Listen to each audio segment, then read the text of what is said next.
है शीतल, क्या कर रही है? जल्दी आ। मेकअप कर रही हूँ माँ, आती हूँ। शीतल मेकअप करने के बाद बाहर आई। उसकी माँ पहले से ही बाहर इंतजार कर रही थी। दोनों मंदिर जाने वाले थे। मेकअप करने में कितना टाइम लगता है बेटी? टाइम लगता है माँ, आप नहीं समझोगे। हाँ हाँ, मैं तो बुढ़ी हो गई हूँ, मैं कैसे समझूंगी। लेकिन बेटी, घर का कामकाज भी तो सीखना पड़ेगा, नहीं तो ससुराल जाके क्या करेगी? हाँ, वहां भी मेकअप ही करूंगी माँ, मैं तो एक ब्यूटी पार्लर खोलूंगी। अच्छा, और घर का काम कौन करेगा? नौकरानी रख दूंगी। ब्यूटी पार्लर से बहुत पैसा आएगा, बहुत अच्छा मेकअप करती हूँ मैं। और अगर तेरी सास ने तुझे काम नहीं करने दिया तो सास बदल लूंगी। तू भी न बेटी, कुछ भी बोलती है। अब चलो माँ, देर हो रही है। शीतल और उसकी माँ मंदिर चली गई। मंदिर में पंडित जी दोनों को बहुत अच्छी तरह से पहचानते थे। अरे मंजू बहन, बेटी जवान हो गई है, शादी वादी करवाओगी कि नहीं? हाँ पंडित जी, आपकी नजर में कोई अच्छा लड़का है क्या? है ना, मैं फोटो लेकर आता हूँ घर, उसी बहाने शीतल बेटी के हाथों का चाय भी पी लूंगा। पंडित जी शाम को एक लड़के का फोटो लेकर घर आए। लड़के का फोटो देखकर शीतल शादी के लिए मान गई। लड़के का नाम मुकुंद था और वो किराने की दुकान चलाता था। और 1 महीने के अंदर शीतल की शादी हो गई। ससुराल को लेकर हर लड़की की तरह शीतल के मन में भी बहुत सारे सपने थे, लेकिन हर लड़की की तरह शीतल के सपने भी टूटने वाले थे। शीतल की सास का नाम बिमला था और वो बहुत खड़ूस थी। बिमला ने शीतल से कहा, बहू, इस घर में हम 4 लोग हैं, मैं, मेरा पति, मेरा बेटा और मेरी बेटी, तुम्हें मिलाकर 5। हर रोज 5 लोगों के लिए खाना बनाना पड़ेगा। खाना? लेकिन मुझे तो खाना बनाना नहीं आता। क्या खाना बनाना नहीं आता? पंडित जी ने तो कहा था कि तुम अच्छी संस्कारी और सुशील लड़की हो। हाँ माँ जी, वो तो मैं हूँ, क्यों? सुशील लड़की होने के लिए खाना बनाना जरूरी है क्या? अरे अरे अरे, ये देख बेटा, तेरी बहू घर आते ही मुझसे जबान लड़ा रही है। इसे खाना बनाना भी नहीं आता। पंडित जी ने रिश्ता भेजा था, इसीलिए हमने ज्यादा पूछताछ ना करके ही शादी फाइनल कर लिया, लेकिन हमारे साथ धोखा हो गया है बेटा, धोखा हो गया है। अरे ये तो गजब बात हो गई। मैंने खाना बनाना नहीं सीखा, लेकिन मुझे कुछ और काम आता है। शीतल के ससुर ने पूछा, क्या काम आता है तुम्हें?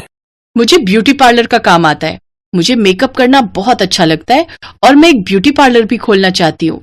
क्या ब्यूटी पार्लर खोलना चाहती हो? हाय हाय हाय, ये कैसी बहू लाई मैं, ये तो बाहर काम पर जाना चाहती है। शीतल समझ गई कि इस घर में उसका सपना पूरा नहीं हो सकता। शाम को जब शीतल रसोई में खाना बनाने की कोशिश कर रही थी, तभी वहां उसकी ननद पल्लवी आई। भाभी लाइए, मैं आपकी मदद कर देती हूँ। अरे ननद जी, बहुत बहुत धन्यवाद, मुझसे तो ये हो ही नहीं रहा था। बस वो माँ को मत बताना, वो सुनेंगी तो मुझ पर गुस्सा करेंगी। एक बात पूछूं पल्लवी, ये तुम्हारे घर वाले मेरे ब्यूटी पार्लर में काम करने की बात सुनकर चिढ़ क्यों गए? ये सब पुराने ख्यालात के लोग हैं भाभी, आप और हम मॉडर्न हैं, हमारे ख्यालात इनसे नहीं मिलेंगे। सच बताऊं भाभी, मुझे भी ब्यूटी पार्लर खोलने का बहुत शौक है, लेकिन मुझे मेकअप नहीं आता अच्छे से। अरे वाह, चिंता मत करो, मैं सिखा दूंगी तुम्हें सब कुछ, और फिर दोनों मिलकर ब्यूटी पार्लर खोलेंगे। एक तरफ से बदसूरत लड़कियों को घुसाएंगे और दूसरी ओर से उन्हें खूबसूरत बनाकर निकालेंगे। पल्लवी शीतल के पास छुप छुप कर मेकअप का काम सीखने लगी। पल्लवी बाहर कॉलेज ट्यूशन जाती थी, उसकी काफी जान पहचान थी। एक दिन पल्लवी ने शीतल से कहा, भाभी एक शादी का काम है, करोगी? अच्छा खासा पैसा मिलेगा। हाँ हाँ, क्यों नहीं, घर पर कुछ बहाना बनाना पड़ेगा। घर पर बहाना बनाकर शीतल और पल्लवी शादी में मेकअप करने चली गईं। उन्हें अच्छा खासा पैसा मिला। लड़कियों को शीतल का काम इतना पसंद आया कि उन्होंने खुश होकर एक्स्ट्रा पैसे भी दिए। कुछ ही दिनों में मैं ब्यूटी पार्लर खोलूंगी, आ जाना सभी। इसी तरह शीतल छुप छुप कर शादियों में मेकअप का काम करने लगी। धीरे धीरे पैसा जमा करके उसने एक छोटा सा ब्यूटी पार्लर खरीद भी लिया। अब बस सामान खरीद कर ब्यूटी पार्लर का काम शुरू करना था। लेकिन तभी यह खबर बिमला के कानों में पहुंच गई। क्या तुमने ब्यूटी पार्लर खोला है? हमारे घर की बहू होकर बाहर काम पर जाना चाहती हो? हाँ, हमने बार बार मना किया था ना, करम जली। मुकुंद ने शीतल को एक थप्पड़ मारा। शीतल नीचे गिर पड़ी, उसका सर दीवार से टकरा गया और उसकी मौत हो गई। अरे बेटा, ये क्या किया तूने? मार कैसे डाला? मैं तो सिर्फ थप्पड़ मारना चाहता था, लेकिन ये क्या हो गया? जल्दी बॉडी को छिपा दो, नहीं तो गड़बड़ हो जाएगी। तीनों ने शीतल की बॉडी को उसी ब्यूटी पार्लर के नीचे जमीन में दफना दिया। पल्लवी घर लौटकर भाभी को ढूंढने लगी तो बिमला ने कहा, भाग गई है वो, अब से इस घर में उसका नाम भी मत लेना। लेकिन अगले ही दिन अचानक से मुकुंद की दुकान पर आग लग गई। अचानक से कमाई का एकमात्र जरिया बंद हो गया। ये पापी पेट लोगों से क्या क्या करवाता है। भूख के मारे बिमला को उस ब्यूटी पार्लर की याद आई। पल्लवी बेटी, तुझे भी थोड़ा बहुत मेकअप आता है ना, जा तू ब्यूटी पार्लर चला। लेकिन माँ, मुझे अच्छी तरह से नहीं आता है। अरे तू 2-3 दिन जा तो सही, सब कुछ सीख जाएगी। पल्लवी ब्यूटी पार्लर में गई, लेकिन उसका हाथ कांप रहा था। उसे ज्यादा कुछ आता भी नहीं था, इसीलिए वो बहुत ज्यादा टेंशन में थी। तभी एक औरत आई। तुम बाल काट सकती हो ना? मेरे बाल ठीक से काट दो, मुझे शादी में जाना है। वो औरत बैठ गई, लेकिन पल्लवी ने डर के मारे कैंची पर हाथ भी नहीं दिया। उस औरत ने आंखें बंद कर ली। तभी पल्लवी ने देखा अचानक से कैंची अपने आप हवा में तैरने लगी और वो कैंची अपने आप ही उस औरत के बाल काटने लगी। अरे ये क्या, ये जादू कैसे हो रहा है? बाल कटने के बाद वो कैंची अपनी जगह पर वापस आ गई। वो औरत बड़ी खुश हुई। अरे वाह, बहुत अच्छा काटा है, ये लो पैसे। पैसे देकर वो औरत चली गई, लेकिन पल्लवी को कुछ समझ नहीं आ रहा था। वो हैरान थी। तभी उसके सामने शीतल की आत्मा आई। पल्लवी, हैरान मत हो, वो मैं थी। मुझे पता था कि तुम घबराई हुई थी, इसीलिए मैं तुम्हारी मदद करने के लिए आई। मैं इसी जमीन के नीचे हूँ पल्लवी। शीतल की आत्मा ने पल्लवी को सब कुछ बताया और उसे इस मर्डर का बदला लेने के लिए कहा। पल्लवी ने पुलिस में खबर की। बिमला, उसके पति और मुकुंद को अरेस्ट किया गया। पल्लवी अकेली उस घर में रहने लगी और ब्यूटी पार्लर चलाने लगी। शीतल की आत्मा उसी ब्यूटी पार्लर में रह गई, क्योंकि वही उसका सपना था और वही जादुई तरीके से लोगों का मेकअप करने लगी। पल्लवी की अच्छी खासी कमाई होने लगी और शीतल भी खुशी खुशी अपना सपना पूरा करने लगी।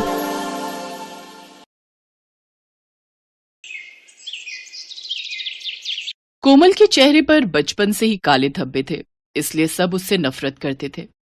देखा तुमने, इतना अच्छा रिश्ता हाथ से निकल गया। जो भी आता है इसका चेहरा देखकर रिश्ता मना करके चला जाता है। पता नहीं कितनी बदसूरत है तुम्हारी बहन। इसी बात का तो रोना है मधु। इसकी वजह से मेरी भी समाज में बहुत बदनामी हो रही है। उम्र बढ़ती जा रही है। सब मुझे ताने देते हैं कि मैं भाई होकर अभी तक अपनी बहन की शादी नहीं करवा पा रहा। पता नहीं ऐसी बदसूरत बहन का भाई होना ही मेरे भाग्य में क्यों लिखा था। अब बस भी करो, तुम दोनों तो कोमल के पीछे ही पड़ गए हो।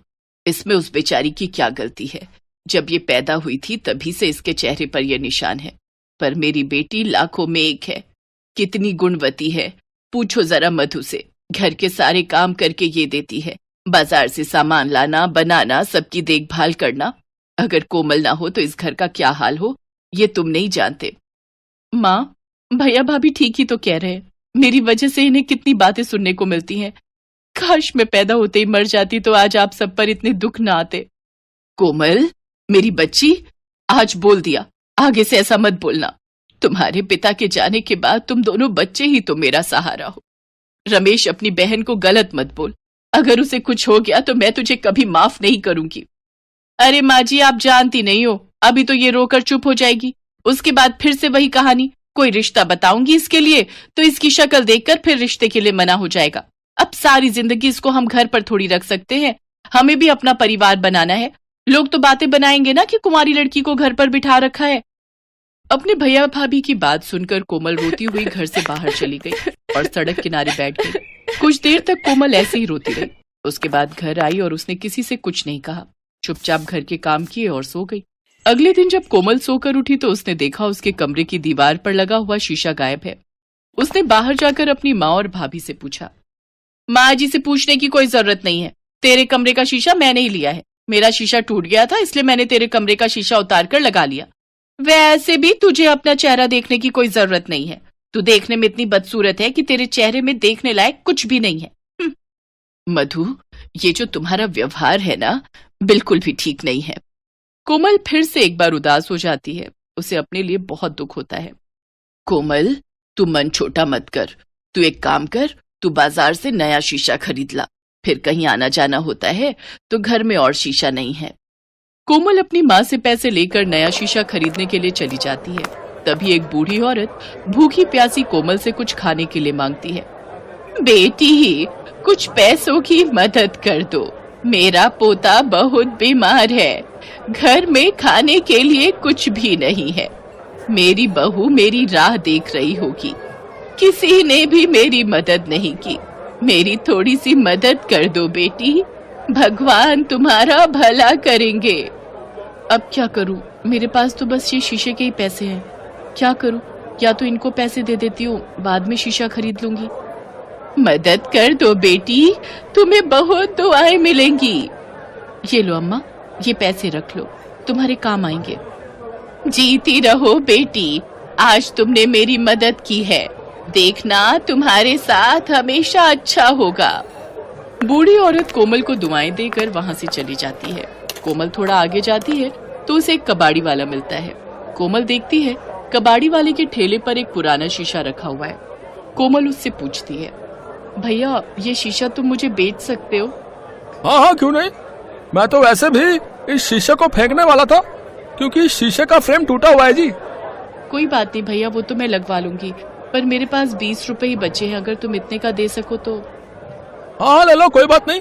मैं तो वैसे भी घर ही जा रहा था जी, जाते जाते 20 रुपए और कमा लेता हूँ। कबाड़ी वाला कोमल को वो शीशा दे देता है। कोमल रास्ते में शीशा दुकान पर बनने के लिए दे देती है और अगले दिन वो नया फ्रेम लगवा कर शीशा घर ले आती है। अगले दिन नहा धोकर जब कोमल शीशे में अपना चेहरा देखती है तो उस शीशे में से एक चमक निकलती हुई दिखाई देती है और देखते ही देखते कोमल बहुत ही सुंदर दिखने लगती है। उसके सारे दाग धब्बे गायब हो गए थे। कोमल हैरान रह जाती है। तभी शीशे में से आवाज आती है, मैं एक चमत्कारी शीशा हूँ। मुझ में ऐसी शक्ति है कि मैं किसी को भी खूबसूरत बना सकता हूँ। मैंने तुम्हें भी खूबसूरत बना दिया। मैं जानता हूँ कि तुम बहुत अच्छे स्वभाव की हो और मैं उन्हीं की मदद करता हूँ जो दूसरों की मदद करता है। मैं पहले एक जादूगर के घर पर इस्तेमाल होता था। जब मैं टूट गया तो उस जादूगर ने मुझे कबाड़ी वाले को बेच दिया। उसी जादूगर की कुछ शक्तियां मुझ में भी आ गईं। और जब मैंने देखा कि तुम अपने रूप को लेकर बहुत दुखी हो तो मैंने तुम्हें खूबसूरत बना दिया। हाँ, मैं तो सचमुच बहुत सुंदर हो गई हूँ। माँ देखो, ये चमत्कारी शीशा है, इसने मुझे सुंदर बना दिया। ये तो सच में चमत्कार हो गया। कोमल तू कितनी सुंदर हो गई है। अच्छा, तो ये चमत्कारी शीशा है। वाह कोमल, तेरी तो किस्मत ही बदल गई, तू तो बहुत सुंदर हो गई। चलो अच्छा है, अब इसके लिए अच्छे घर के रिश्ते भी मिल जाएंगे। हाँ, ये तूने सही बात कही। अब हम कोमल के लिए कोई अच्छा रिश्ता ढूंढ लेंगे। एक दिन कोमल को बहुत बड़े घर का रिश्ता मिल गया। वो लोग बहुत पैसे वाले थे। लड़के की माँ अपने बेटे और बेटी के साथ कोमल को देखने के लिए पहुंची। लड़के ने कोमल को देखते ही पसंद कर लिया और दोनों के रिश्ते की बात हो गई। हमें आपकी कोमल बहुत पसंद है। वैसे तो हम अपनी गरिमा की शादी पहले करना चाहते थे, पर गरिमा के चेहरे पर ये निशान है जिसे देखकर कोई भी लड़का रिश्ते के लिए हाँ नहीं कहता है। इसी कारण हम अपने बेटे की शादी पहले कर रहे हैं। आप चिंता मत कीजिए, मेरे पास एक चमत्कारी शीशा है जिसमें देखने से गरिमा बहुत सुंदर हो जाएगी। आओ गरिमा, मेरे साथ आओ। कोमल गरिमा को अपने साथ कमरे में ले जाती है और उसे शीशे में देखने के लिए कहती है। गरिमा जैसे ही शीशे में देखती है वो बहुत सुंदर हो जाती है। सब लोग बहुत खुश होते हैं कि गरिमा कितनी सुंदर हो गई। कोमल की शादी पक्की हो जाती है। शादी का दिन नजदीक आ जाता है। कोमल का रिश्ता इतने बड़े घर में जुड़ता देख उसकी भाभी ईर्ष्या से भर जाती है और उस शीशे को जानबूझकर तोड़ देती है। शीशा टूटते ही कोमल फिर से अपने रूप में आ जाती है। पर यह क्या, कोमल के साथ साथ मधु भी बदसूरत हो जाती है और उसके चेहरे पर दाग धब्बे हो जाते हैं। मधु घबरा जाती है। ये मुझे क्या हुआ? मेरा रूप रंग कहाँ गया? मैं बदसूरत कैसे हो गई? मैं तो कोमल से भी ज्यादा बदसूरत हो गई। ये सब तेरी करनी का फल है। तूने जानबूझकर वो शीशा तोड़ा है ना, इसीलिए तुझे उसकी सजा मिली है। मेरी बेटी की आज शादी है और तूने मेरी बेटी की शादी तोड़वाने के लिए इस शीशे को तोड़ दिया। तू इतना ईर्ष्या से भर गई। मधु माँ ठीक कह रही है। मैं तो चाहता था कि कोमल की शादी हो जाए। मैं बहुत खुश था, पर तुमने तो सारी हदें ही पार कर दी। तुमने उस शीशे को तोड़ दिया जिसकी वजह से मेरी बहन सुंदर बनी थी। जादुई शीशा, भले ही तुम्हारे टुकड़े हो गए हैं, पर मैं जानती हूँ कि तुम मुझे सुन सकते हो। मेरी भाभी को ठीक कर दो। हाँ, मैं तुम्हें सुन सकता हूँ। मेरा जादू खत्म होने से पहले मैं तुम्हारी भाभी को ठीक कर सकता हूँ, पर इसके लिए तुम्हें अपनी सुंदरता का बलिदान देना होगा। अगर तुम्हारी भाभी सुंदर हुई तो तुम्हें हमेशा के लिए अपने इसी रूप में रहना होगा जिसमें तुम पहले थी। बोलो, तुम्हें मंजूर है? हाँ, आप मेरी भाभी को ठीक कर दो। मैं पहले जैसी ही ठीक हूँ। मेरी किस्मत में जो लिखा होगा वो मुझे मिल जाएगा, पर मेरी भाभी को इतनी बड़ी सजा मत दो। कोमल की बातें सुनकर मधु की आंखों में आंसू आ जाते हैं। जादुई शीशा मधु को ठीक कर देता है, पर कोमल अपने पहले वाले रूप में ही रहती है। मधु को अपनी गलती का एहसास हो चुका था, पर अब डर था कि कहीं कोमल के ससुराल वाले उसे इस रूप में देखकर शादी के लिए मना न कर दे, पर ऐसा नहीं था। कोमल, तुम्हारी सुंदरता तो तुम्हारे भीतर है। व्यक्ति अपने व्यक्तित्व से सुंदर बनता है, ना कि ऊपरी सुंदरता से। तुम हमारे घर की बहू जरूर बनोगी। हमारी गरिमा तुम्हारी वजह से सुंदर हुई है। तुमने जो उसके लिए किया है वो कोई भी नहीं कर सकता। बहन जी, शादी की तैयारी शुरू कीजिए। हम शाम को बारात लेकर समय पर पहुंच जाएंगे। कोमल दुल्हन के रूप में बहुत सुंदर और प्यारी लग रही थी। ये सुंदरता उसकी अपनी खुद की पहचान थी, जो उसके व्यक्तित्व को और निखार रही थी। कोमल अपने माँ और भाई भाभी के गले लगकर खुशी खुशी अपने ससुराल विदा होती है। हेलो दोस्तों, कैसे हैं आप सब? हमारी कहानियाँ देखने के लिए हमारे चैनल को सब्सक्राइब कीजिए और हाँ, बेल आइकॉन पर क्लिक करना मत भूलिएगा।